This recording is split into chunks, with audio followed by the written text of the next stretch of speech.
oduu ammee taayee danda'a qaama seeraatiin to'atamee hidhamuun dhageeme. Manni murtii ajaja dabarse hordofee qaamni nageenyaa mana jireenya isaatti taayee danda'a fuudhanii to'atanii hidhuun gabaafameeti jira. Manni murtii waliigala federaalaa ajaja dabarse. Himata lama kan duraan jechuudha yeroo irratti banametti bilisa godhuudhaan bilisa baasee mirgi wabiitis eegameef akka jechuudha. Bahee maneedhaati bahee mana jireenya isaa jiraachaa jechuudha. Mana murtiitti ballamaa wajjin deddeebi'u amma deebi'ee akka irratti jechuudha falmisiisu.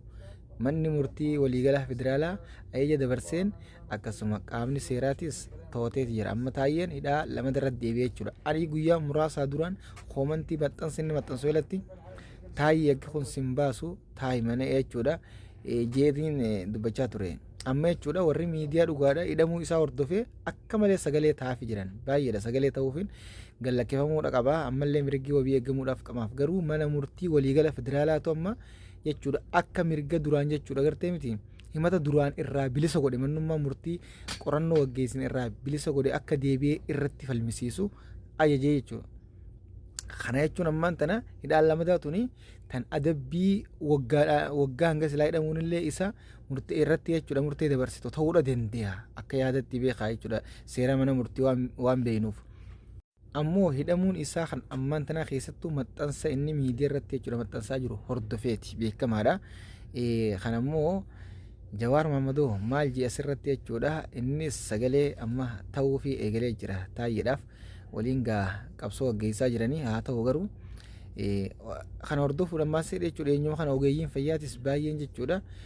To'annoo jala oolfamuu isinii gabaasaa turre ammoo ogeeyyiin fayyaa gaafa mirga isaanii gaafachaa turanitti mirgi isaanii eegamu qofaaf miindaan dabaluu qofaaf kun mirga jechuudha namummaa TV mirga ofii akkaataa seeraan gaafatanii ammoo qaamni siyaasaa keessa daldaluun isaanillee hanga tokko to'annaa jala oolchee mana murtii deddeebisaa jira kaanis hidhaadhaan adabaa jira jechuudha kaanillee akka hojiitti jechuun qaxxaramne godhaa jira.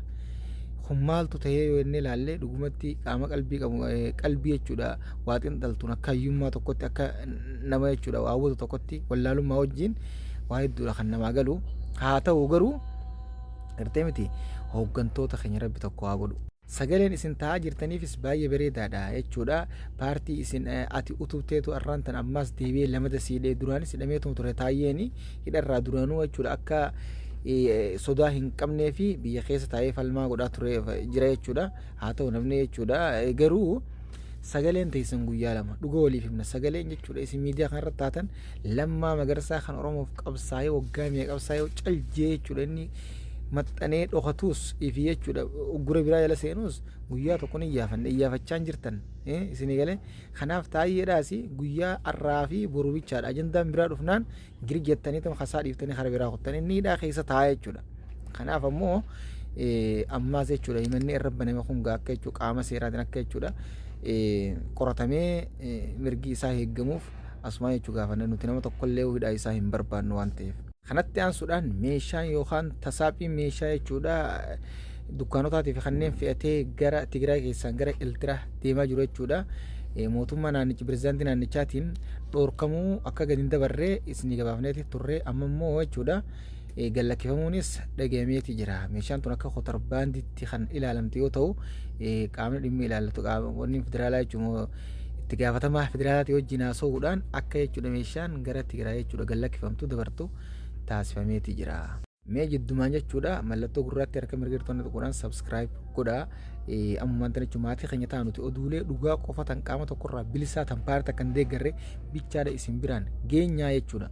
Kanatti aansuudhaan marii Ameerikaan jechuudha mootummaan federaalaa kan jechuudha Dr. Abiyyi faanii qaama jechuudha hidhatee isaa wajjin wal falmaa yeroo wajjin gattaa'ee mariidhaan furachuu qabaa jettu jechuu kan dhiyeessitee jirti dhiyoenya torbee dabre keessa akka isin dhiyeessitee isin gabaasaa turre kanarratti immoo addi bilisummaa Oromoo jechuudha marii kana fudhachuu beeksifteeti jirti ibsaa jechuudha Ameerikaan baaftee hordofee ammoo mootummaan federaalaa jechuudha asirratti deebisaa kannees tokko hin qabu eessarra geesse oduu san jettuus sanis hordofaati jirraan ammaan tanatti kan jala buune isinii gabaafnu ta'a.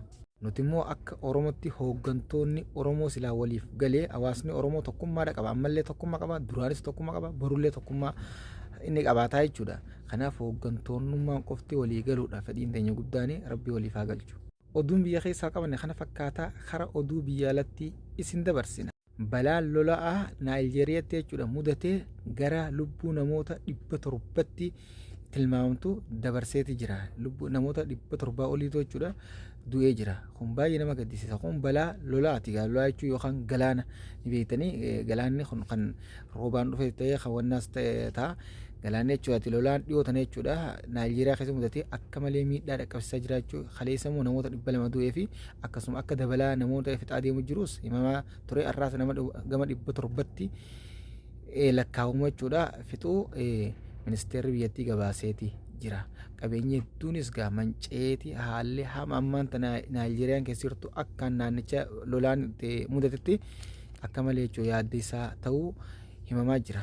Kanatti aansuudhaan haleellaa Israa'el jechuudha dhiyeenya Falastiin irratti raawwachuudhaan Gaazaa irratti raawwattee hospitaala keessatti ilmaan 9 abbaa ilmaan 9 jechuudha ilmaan 9 bakka takkatti jechuudha fixxe ammammoo abbummaan ilmaan 9 sanuu arraan tana jechuudha haleellaa saniin raawwatamee lubbuun hin dabarre ture hospitaala ture arra dabaruun lubbuun dabruun dhagame dhugumatti jechuudha waan hedduu nama gaddisiisaati. Kanaaf ilmaan isaa 9 fi isaas rabbiin hiree shahiidummaa keessa galmeessee caffee jannataa keessaa qubsiisu ganna uummata Falastiin kana guyyaa guyyaan dhiigni jechuudha dhiigaatuma jirti rabbi bilisaa baasu. Kanatti aansuudhaan dooniin Itaalii alaabaa Falastiin birbirsuudhaan mi'a jechuudha gargaarsan namoomaa kan midhaanii fe'attee gara jechuudha Gaazaa imalaa jiraachuun suuraadhaanis agarsiifamee gabaafamaati jira. Kun waan baay'ee nama gammachiisaati. Kanaaf jechuudha addunyaan hundi gargaarsa namoomaatiinis ta'ee mirga isaanii wajjin dhaabbachuunis ta'ee uummata Falastiin kanaaf dirmachuudha qaba. Uummanni Falastiin rakkoo akkana hin jaamne keessatti kufee jira hanga ammaan tanatti jechuudha. Beelaan saaxilamuun haleellaan Israa'el guyyaa guyyaan irratti raawwatamus dabala namoonni dhumuus jechuudha akkasumas dabala. Kana jechuun mirgi jechuudha mee dhaabbanni jechuudha mirga namoomaa kan jechuun mirga namoomaatiif dhaabbatee eessa jira afaanuma qofa ta'ee hafe waan juutu nama jechuudha dhiba. Kanaaf uummata Falastiin kana rabbiin erteeme nasrii isaatiin tumsa isaatiin uummata erteemiti uummata Falastiin kana tumsa isaatiin erteeme uummata Israa'el kana dhabamsiisee isaan kana bilisaa baasu yenna. Kun cuunfaa oduu guyyaa irraan tanaati oduun irraa qabne kana fakkaata kan biraatiin angoola deemettu sheer dootuudhaan facaasaa anka isinii dhiyeessu oduu ammeeti oduulee guyyaa guyyaan ka oduulee haareen beektan anta oduulee takka tasuban qabnen isinii dhiyeessa akkuma jechuudha isinii gabaasaa turetti oduun irraan tana gabaasi namoonni kun boruu gabaasa akkasuma goon waatte makoo dandeenya tan dhugaa ofan gabaasa oduulee xumuraa oduu takka tan xumuraatuun irraa afee tan biyya keessaa biiroon barnoota Oromiyaa akka beeksiftetti boruu jechuudha barattoonni qormaata kutaa 6 olii kutaa 6 irraa jechuudha akka eegalama qormaanni boruu beeksifameeti jira jechuudha biiroo barnoota Oromiyaatu beeksisee jira. Kanaaf warroonni jechuudha kutaa 6 barachaa jirtan qormaanni isiniif dhiyaatee jira boruu qormaata kana fatanaa kana dabruudhaaf hangam ta'e jabaatti jajjaba abdii qabna jabaadhaadha qormaata moodhaadha isiniin jenna kun cuunfaa oduu guyyaa irraan tanaati gaa'e oduulee taqqoo jechuudha eegaan xumureen kana jechuudha yaadadhe inboxi namana dhufte akkasitti galatoomaa shiroo facaasaadha. Assalaamu alaykum warahmatullaahi wabarakaatu.